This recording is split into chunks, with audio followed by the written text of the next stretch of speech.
یہ مسلکیں بھی کیا بدعت کے زمرے میں آئیں گی یا ان کو آپ کیسے سمجھیں گے؟ سب سے پہلے تو جو کیونکہ مفہوم بڑا حساس قسم کا ہے تو اس کو سمجھنے کے لیے چند لمحے آپ کے کافی نہیں ہے، آپ نے اس کو شروع تو کر دی ہے۔ سب سے پہلے تو میں ناظرین کو یہ بتانا چاہتا ہوں کہ ہم جتنے بھی کام کرتے ہیں وہ 5 حالت سے خالی نہیں ہوتے۔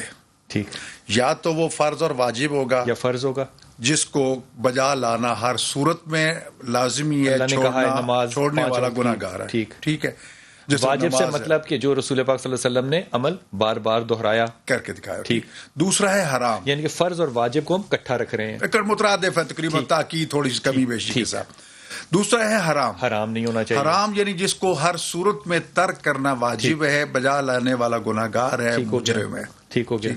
تیسرا حکم ہے سنت یا مستحب، یہ بھی تقریباً مترادف ہے۔ سنت تو سنت ہو گئی، سنت مستحب کیا ہوا؟ مستحب آپ حکم کہہ لیں، حکم شرعی کہہ لیں، جس کا مطلب یہ کریں تو آپ کو ثواب ہے، نہ کریں تو آپ مجرم نہیں بن نہیں تو رہے۔ اس کا رسول سے کیا تعلق ہے؟ کیونکہ جس کا استنباط حکم جو رسول خدا صلی اللہ علیہ وسلم کے عمل سے ہم تک پہنچا سے ملتا ہے، اس کا مطلب وہ ہے سنت ہی، ہے سنت ہی، لیکن آپ نے اس کو اختیار کرنا لازم نہیں اپنے لازم نہیں قرار دیا۔ کر لو تو ثواب ہے، جس سے مثلا مساوقات ہم فرائض یومیہ ہیں، اس کا نوافل بھی ہیں، نماز قضا اور عید حکم ہے کہ فرض پڑھ لو، نوافل قضا ہوتے ہیں تو بچ جاتے ہیں، لیکن اگر فرض ترک کر گو مجرم خدا کے۔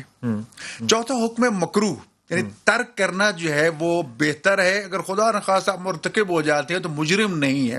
مثال کے طور پر سڑک پہ کھڑے ہو کے کھانا جو ہے یہ مکروہ ہے، کھا لے تو حرام نہیں ہے، مجرم نہیں ہے، لیکن دیکھنے والے کیا کہیں گے؟ پسندیدہ عمل نہیں ہے۔ جی ہاں۔ پانچواں حکم ہے مباح، مباح کے معنی ہے کر لو تو کوئی حرج نہیں ہے، نہ کرو تو کوئی حرج نہیں ہے۔ ٹھیک ہے، یہ تو ہو گیا مباح۔ اب ایک چیز جو میں واضح کرنا چاہتا ہوں، 2 کلیے قاعدے بڑے واضح موجود ہیں۔ کلو شیء لک حلال حتی تعرف انہ حرام، ایک کلیہ دے دیا کہ ہر چیز تمہارے لیے حلال ہے جب تک تمہیں یقین نہ ہو جائے کہ یہ حرام ہے۔ وہ یقین کہاں سے لینا ہے؟ انہی احکام خمسہ میں سے لینا ہے۔ ایک کلو شیء لک طاہر حتی تعرف انہ طاہر، ہر وہ چیز نجس، تو ہر چیز تمہارے لیے پاک ہے یہاں تک کہ تمہیں یقین ہو جائے کہ یہ نجس ہے، یہ پلیت ہے۔ یہ تو کلیہ قاعدے موجود ہے۔ یہ اب رہے گا معاملہ آپ کے سوال کا کہ جو کچھ ہمیں ملا ہے اس میں یہ ہے کہ جو قرآن کریم سے ملا ہے 2 ٹوک، اس میں کوئی اب ان 5 شرائط میں سے ایک بھی شرط ایسی نہیں ہے جو یہ بتائے کہ کسی کو شیعہ، دیوبندی، بریلوی یا کچھ اور ہونا چاہیے، تو یہ بدعت نہیں ہے؟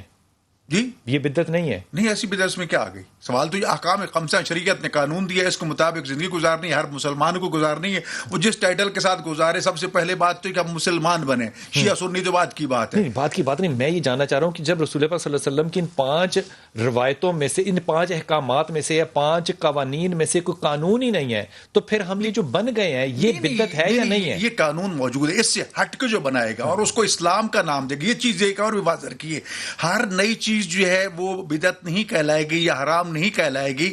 وجہ یہ ہے کہ مثال کے طور پر آپ نے یہ پینٹ کوٹ پہنا اس وقت نہیں تھا، ایک لباس، اس میں کوئی حرمت والی بات نہیں ہے کہ آپ نے یہ، ہاں اگر اس کی شباہت کفار کے ساتھ ہے تو وہاں حدیث آ جاتی ہے، وہاں فرمان آ جاتا ہے کہ یہودیوں اور کافروں کے ساتھ شباہت پیدا نہ کرو کہ دور سے دیکھ کے آدمی یہ سمجھے تو کوئی کافر آ رہا ہے۔ یہ احکام موجود ہیں، اگر اس عمر میں چیزیں نہیں آتی یا باطل کو تقویت نہیں پہنچتی حلال ہے۔ لیکن مثال بہت سی ایجادات ہیں، یہ پانی ہم نے ایجاد کر لی، حرام تو نہیں ہے، بدعت تو نہیں ہے۔ یہ وجہ یہ ہے کہ اس کو اگر میں عین اسلام کو کہ یہ اسلام کا حکم ہے، یہ شریعت کا حکم ہے، یہ حرام ہو جائے گا، اس کو شریعت کا نام دینا، اس کو اسلام کا نام قانون بنا کے آگے بتانا، وہ صرف گناہ کبیرہ نہیں ہے بلکہ اس سے بھی آگے ہے کہ ایک وقت انسان خود گناہ کرتا ہے، ایک وقت اس کو گناہ پورے معاشرے کی تباہی کا باعث بنتا ہے۔ بدعت جو ہے وہ گناہ ہے جو باقی معاشرے کی مشابہت کے طور پہ، مثال کے طور پہ سکھوں سے ہماری مشابہت کچھ ملتی ہے، ہماری یہودیوں سے ملتی ہے، ہماری آرتھوڈاکس سے ملتی ہے، وہاں ہم اس کو بدعت نہیں کہہ رہے، یہ اس کو حلال حرام کے تقاضے میں نہیں لے کر آ رہے۔ بدعت کس کو کہتے ہیں یہ فرما دیجئے، اور کون سی ایسی اشیاء ہیں جو آج ہم کر رہے ہیں آپ ان کو بدعت سمجھتے ہیں؟ دیکھیں، جہاں تک مشابہت کا تعلق ہے نا، خود نبی پاک صلی اللہ علیہ وسلم کے پاس رومی آپ کے پاس جبہ لایا گیا تو آپ نے قبول فرمایا، پہنا آپ نے، بے شک وہ رومیوں کے انداز کا بنا ہوا تھا۔ اس کا معنی شام کی چادر لیا آپ نے، بہت ساری چیزیں ایسی ہیں، اس پہ انشاءاللہ پھر کبھی بات کریں گے۔ چونکہ بدعت کی بات کر رہے ہیں، نبی پاک صلی اللہ علیہ وسلم نے خطبہ ارشاد فرمایا تھا صحابہ کرام کے سامنے رضوان اللہ علیہم اجمعین، اس میں آپ نے فرمایا کہ وَإِيَّاكُمْ وَمُحْدَثَاتِ الْأُمُورِ فَإِنَّ كُلَّ مُحْدَثَةٍ بِدْعَةٍ وَكُلَّ بِدْعَةٍ ضَلَالَةٍ، کہ نئی چیزوں سے بچنا، یہ ہر نئی جو چیز ہوگی یہ بدعت ہوگی اور ہر بدعت گمراہی ہوگی. یہ جتنے مسالک ہیں یہ نئے نہیں ہیں. جی میں ابھی مرض کر رہا ہوں, ابھی اس پہ میں آ رہا ہوں. اب وہ جو ابھی آپ پوچھنا چاہ رہے ہیں نا وہ کیا ہے؟ نبی پاک صلی اللہ علیہ وسلم نے فرمایا کہ ہر جو نئی چیز ہوگی بدعت ہوگی. اس کی محدثین کرام نے جو حدیث پاک کا علم ہمیں پڑھانے والے ہیں نا انہوں نے اس کا معنی بیان کیا ہے. امام ابن رجب الحنبلی رحمۃ اللہ علیہ ایک بہت بڑا نام ہے, جامع العلوم والحکم ان کی ایک بڑی مایہ ناز کتاب ہے, اس سے یہ عبارتیں نقل کی ہیں. ان المعبود کے اندر بھی, تحفۃ الحافظی کے اندر بھی محدثین نے وہ فرماتے ہیں ما احدث مما لا اصل فی الشرع, جو حرام بدعت ہے نا وہ ہوتی ہے کہ جس کی بالکل اصل کوئی دلیل کوئی بیس بنیاد سرے سے دین میں نہ ہو. اور فرماتے ہیں وَإِن كَانَ لَهُ أَصْلٌ فِي الشَّرْعِ يَدُلُّ عَلَيْهِ فَلَيْسَ بِبِدْعَةٍ وَإِن كَانَ شرعًا وَإِن كَانَ بِدْعَةً لُغَةً. وہ فرماتے ہیں اگر اس کی نئی ہم کام نیا کر رہے ہیں لیکن مثال اس کی کوئی نہ کوئی مثال کوئی دلیل تو وہ کوئی حلال چیز، بدعت ہے. تو وہ کہتے ہیں شرعی طور پر یہ بدعت حرام نہیں ہوگی, اگرچہ لغوی طور پر ہم اس کو بدعت ہی کہہ رہے ہیں. اس کی مثالیں انہوں نے دی ہیں, مثالیں سن لیں. جناب عمر فاروق رضی اللہ تعالیٰ عنہ نے نماز تراویح 30 راتیں یا 29 راتیں با جماعت کا جو حکم دیا ہے یہ انہوں نے مثال دی ہے. نبی پاک صلی اللہ علیہ وسلم کے دور مبارک میں, جناب صدیق اکبر کے دور مبارک میں یہ چیزیں نہیں تھی اس انداز سے. اسی طرح حضرت عثمان غنی نے, یعنی کہ تراویح نہیں تھی, نماز نوافل تھی, حضرت عثمان تراویح غنی نہیں نے تھی. ٹھیک آ گیا. نماز جمعہ سے خطبہ جمعہ سے پہلے ایک اذان ہوتی تھی, انہیں دوسری اذان اس میں شامل کر دی. یہ انہوں نے مثال دی. اولیات عمر, جو انہوں نے سارا وہ اولیات عمر جو کی تھی کہ پولیس کا محکمہ بنایا, فوج کی چھونیاں قائم کی, بیت المال باضابطہ بنایا, بہت ایک لمبی فہرست ڈاک خانے کا نظام بنایا, شفا خانے بنائے.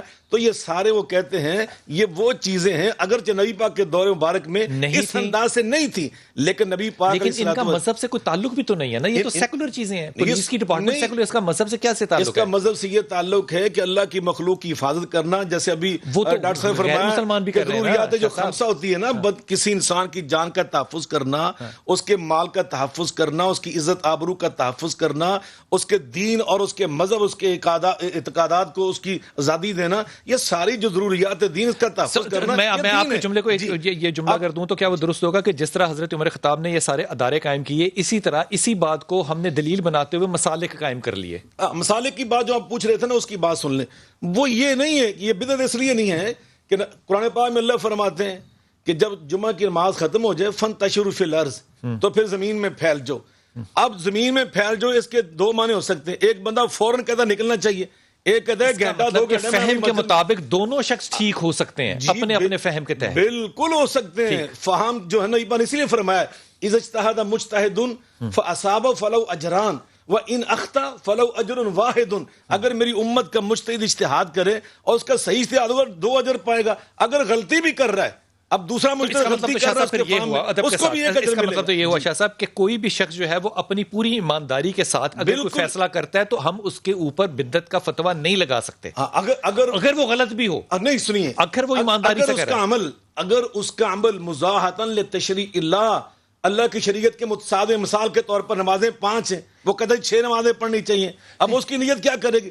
وہ حج بیت اللہ ہوتا ہے ذوالحجہ میں, اب وہ کہتا ہے اس کی بات کو آپ کی بات کو میں بڑھا رہا ہوں. آپ یہ فرما رہے ہیں کہ اگر بنیادی طور پہ کہ اصول دین کو نہیں توڑتا, اصول دین سے, تو وہ بدعت نہیں ہے. دیکھیں سو بدعت کی ڈیفینیشن یہ ہوئی کہ آپ پرنسپل کو مت چھیڑیں. پرنسپل کو چھیڑتے تھے نا, جو جن لوگوں نے چھیڑا, جو زکوٰۃ کا انکار کیا, نبی یہ نمازوں میں اسی طرح 5 یا 6 کر دینے والا بدعت, نبی پاک جرائے نبوت کا دعویٰ کیا, یہ بدعت ہے.